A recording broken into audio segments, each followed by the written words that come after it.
সাবেক প্রধানমন্ত্রী শেখ হাসিনার বর্তমান অবস্থান ভারতে। এটি নিয়ে নানান মহলে চলছে আলোচনা। রাজনৈতিক অঙ্গনে প্রশ্ন উঠেছে, ঠিক কোন আইনে ভারত অবস্থান করছে বাংলাদেশের সাবেক এই প্রধানমন্ত্রী?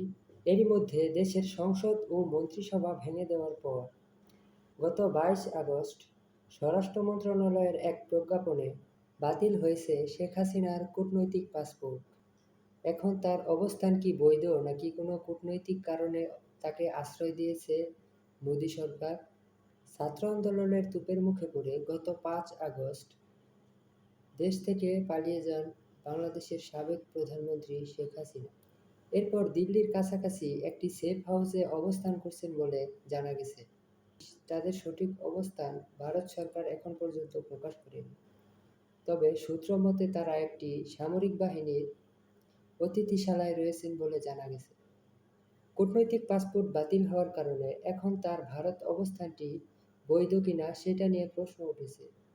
যদিও ভারত সরকার এটা নিয়ে আনুষ্ঠানিক এখনো কোনো বিবৃতি দেয়নি।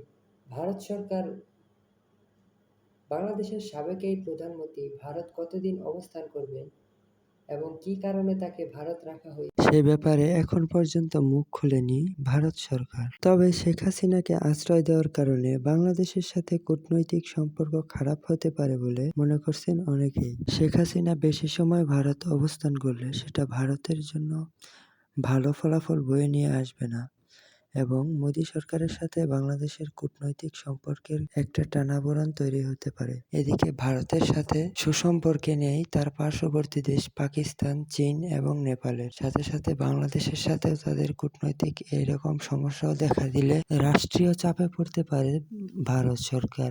তবে সময়ই সবকিছু বলে দিবে।